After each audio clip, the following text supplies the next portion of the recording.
Like done. এবার চিনতে পেরেছি। দেখো তুমি 2-4টা আইডি করছো, কি করে বুঝবো মুস্তাকিম ভাই? কেমন আছো তুমি বলো? আমি ভালো আছি গো। হ্যালো সায়ন ভাই, প্রিয়া জিজ্ঞেস করছে কেমন আছো গো? মৌসুমি লাইভে আজ বসেছে এক মেলা, খোকন, মুস্কান, প্রিয়া, রাজীব, হাসিতে সারা বেলা, চার বন্ধু নিজেদের মাঝে করে কত খুনসুটি, কমেন্ট ঘরে চলে কেবলই দুষ্টুমি আর লুটাপুটি। হ্যাঁ হ্যাঁ, খোকন দেখছো না বসে বসে ওরকম করে, খোকনকেও আমি ছড়া শুনিয়ে দিই বসে বসে। খোকনের নামে ছড়া শুনিয়ে দিই। খোকন যাবে দিয়ে লাইভে ফার্স্ট এসছে, তখন আর ফার্স্ট ডে ওই লাইভে ওই ছড়াটা আমি শুনিয়ে দিয়েছি।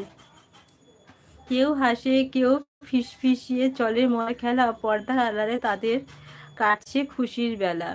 এই তো বন্ধুত্বের টান, এই তো তাদের প্রীতি, মজার মাঝে বাধা আছে লাইভের সব স্মৃতি। কি সুন্দর করে লিখে নিচ্ছ, বুঝিয়ে বুঝিয়ে লাইন